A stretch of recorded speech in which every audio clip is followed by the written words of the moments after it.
All right, let's dive into this Buddhist idea of becoming.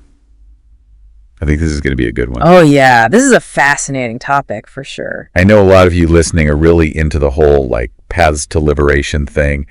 And today we're going to be looking at this book, The Paradox of Becoming. Okay. Specifically chapter 5. All right. It's called Two Incorrect Paths, One Incomplete. Catchy.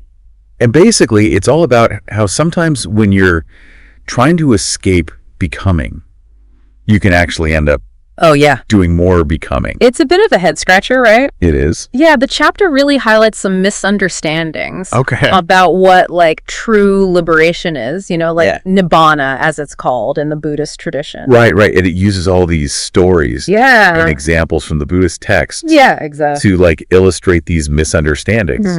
So are we talking about like these misconceptions about happiness? Yeah. That kind of lead people astray? Absolutely. Yeah, there's that story in there about the Brahma who thinks that his like heavenly realm is like the ultimate happiness. Like this is it. Yeah. It's eternal. Yeah, he thinks he's made it, basically. He's arrived. That's a perfect example of mistaking a temporary state for the real deal. Right. Like his happiness was totally dependent on being in that specific realm. Okay. You know, if things changed, his happiness would be gone too. Like if he was kicked out. Exactly. Or something. And it's the same with those really blissful meditative states, the jhanas. Oh, yeah. Amazing experiences, but still kind of conditional. Totally. Still tied to conditions. Yeah, I get that. Like you think you're at the top of the mountain and then you realize there's like a whole other range behind it. A whole nother mountain range. Yeah. Exactly. So no matter how good it feels, if it depends on something else, it's not really freedom. It's not that true lasting freedom. No. Okay. So true liberation nibbana.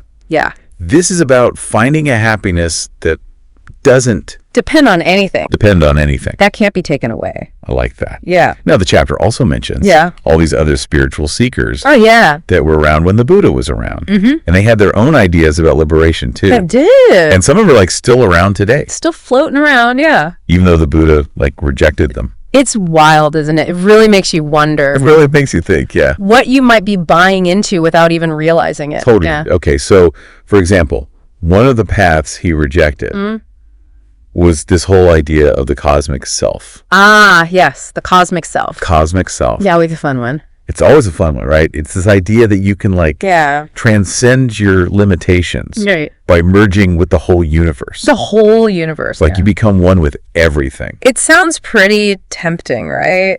It does. It does sound tempting. Yeah. But where do you think it goes wrong? Well, it might feel freeing at first, but the Buddha, he pointed out a problem with this. Okay. He questioned whether someone who believes in the cosmic self actually has control over the cosmos. That's a really good point. Right. Like control is at the heart of any idea of self. Exactly. So if you can't control the cosmos, how can you say you're one with it? Right. And the book takes it even further. Oh, yeah. Yeah, it suggests that even feeling a sense of unity with the cosmos is still clinging. Oh, wow. Just on a much bigger scale. Okay.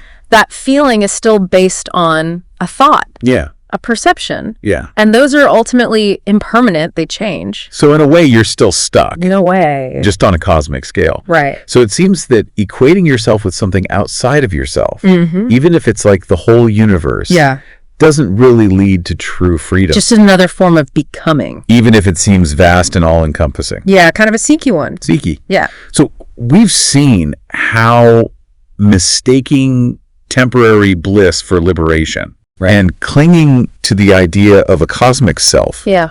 Those are two paths that the Buddha rejected. But the chapter title is Two Incorrect Paths, One Incomplete. Right. So the second incorrect path takes us to the Niganhas, who are known today as the Jains. Oh, right. Their approach was quite different, wasn't it? It was, while that cosmic self view was all about like expanding to become the universe, the Niganhas went the opposite way. Okay. They were all about extreme austerity. Okay. Like enduring pain, avoiding all actions. Right. They thought that would burn off past karma and lead to liberation. It sounds pretty intense. Oh, yeah. I can see the appeal, though, for struggling with life. That idea of just like powering through the pain. Yeah, just gotta get through it. But also it seems kind of counterintuitive. Like seeking out pain to escape suffering. Right. What did the Buddha have to say about this? Well, the Buddha, he had a problem with how the Nigundas understood karma. They were so focused on the past that they completely missed how our present intentions and actions are creating suffering right now. So even if you're trying to escape karma, by being totally still, you're still making new karma. Through the very act of trying to escape it. It's like a catch-22. Exactly. You can't just avoid actions to get out of karma. Yeah. The Buddha's insight was that liberation comes from understanding karma. Okay. Like how our intentions shape our experience. You know, even though most of us aren't going to those Nigani extremes, right, I think a lot of us get caught up in clinging to certain practices or beliefs. Oh, totally. To try and control our experience. Yeah, it's like we think if we just meditate enough or eat the right things. Yeah, or achieve some big goal. Yeah, then we'll finally be happy. Then we'll be free. But that's just another form of clinging, isn't it? Right. It's not just what we're doing. Yeah. But how we're relating to it. Exactly. It all goes back to clinging. Holding on to anything, even something good, as a source of security or happiness. Like that's the trap. Yeah. And the Niganas, they even overlooked how equanimity, like that peaceful state of mind, even that can become something we cling to. So even a positive state of mind, if you're attached to it, can be an obstacle. It can be. To freedom. The Buddhist teaching is about inner transformation. Okay. It's about changing our relationship to experience. Right. It's not just about the externals. Exactly. It's an inside job. It is. Which brings us to that third path mentioned in the chapter. Okay. The one the Buddha himself tried out. The path of non-becoming. Now, this is where it gets really interesting. It is a fascinating one. The text says that at one point, the Buddha tried to completely extinguish any sense of self. Wow. And perception. So no me, no mine. There's even a quote from AN 10.29. Okay. Where he says, I should not be, and it should not be mine. Yeah. I will not be, it will not be mine. Powerful stuff. It is powerful. It's like wiping the slate completely clean. It almost sounds like self-annihilation. Is that what he was going for? Well, we have to remember, this was just one stage in the Buddha's journey. He was still figuring things out. Right. So while this non-becoming thing might seem like the end goal, the text says the Buddha actually found it to be incomplete. Incomplete. Yeah. So even aiming for this complete non-becoming didn't lead to liberation? Not quite. Why not? Well, according to AN 10.29, even those who achieved non-becoming, they still experienced change and what they call aberration. What does that mean? It means they weren't truly free from the ups and downs of existence. So even aiming for emptiness could lead to a form of existence that's empty? Yeah. But not in a liberating way. Not the kind of emptiness we're looking for. Right. It's wild how even the best intentions can lead to unexpected outcomes. So we've got these three paths. Yeah. The cosmic self, extreme austerity, striving for non-becoming. The Buddha rejected the first two. Yeah. And the third one, he tried it out. Right. But found it incomplete. Yeah. But the chapter talks about successful adaptation. Ah, yes. So what's that all about? Yeah. This successful adaptation thing really has me intrigued. It's really fascinating, right? Yeah. So even though the path of non-becoming was like incomplete, it wasn't totally wrong either. Right. So how did those who came after the Buddha, how do they take this radical approach and make it work? Well, the text actually points to this passage in MN 106. Okay. It's this conversation between the Buddha and Ananda, his attendant. Right.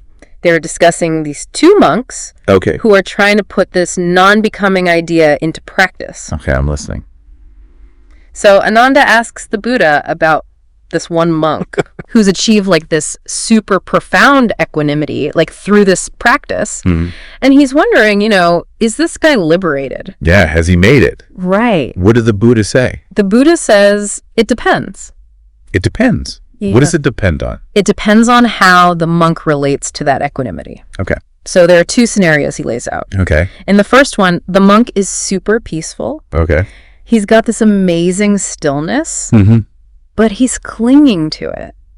He's attached to that feeling of non-becoming. Okay. He doesn't want to lose it. He's afraid to lose it. Right. And because of that, he ends up reborn in that dimension of neither perception nor non-perception. Oh, right. That realm. Yeah. Where rebirth just kind of happens by default. It's like his desire to escape becoming led him to a new kind of becoming. Exactly, a sneaky one. A sneaky becoming, yeah. Now, the second monk, he also reaches that equanimity. Okay. But he doesn't cling to it. He doesn't grasp? No, he sees it for what it is. Just another temporary state? Yeah.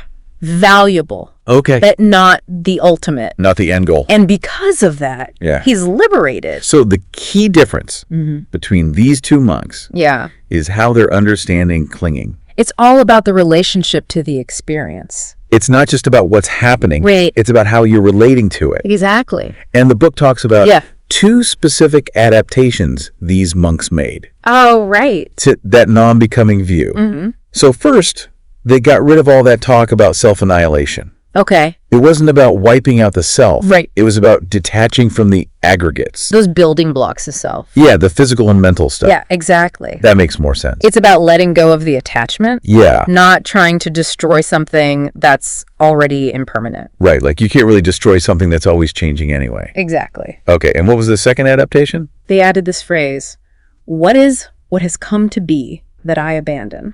Okay, so it's not about denying karma. No. Or pretending it's not there. Right. It's about accepting it. Yeah, as it comes and goes. Like recognizing its influence. Without getting caught in the chain of cause and effect. It's a more nuanced approach. So it's not about erasing karma. No. It's about understanding it. Yeah, and how clinging to it causes suffering. Wow, this has been a really eye-opening deep dive. It's been great. We started with this idea that trying to escape becoming can actually lead to more becoming. Right. We talked about those paths the Buddha rejected. Yeah, the cosmic self, the extreme austerity. And then that path he tried out. Non-becoming. But found incomplete. And we saw how others adapted it. Yeah, by understanding karma and clinging better. It's been quite a journey. It really shows you how even the tools we use to grow can hold us back if we're not careful. It's given me a lot to think about.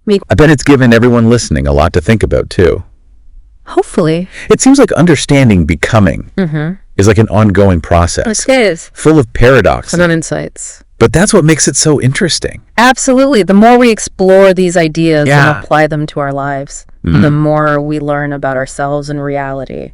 Well, that brings us to the end of our deep dive. Another good one. Thanks for joining us. Thanks for having me. And keep on diving deep.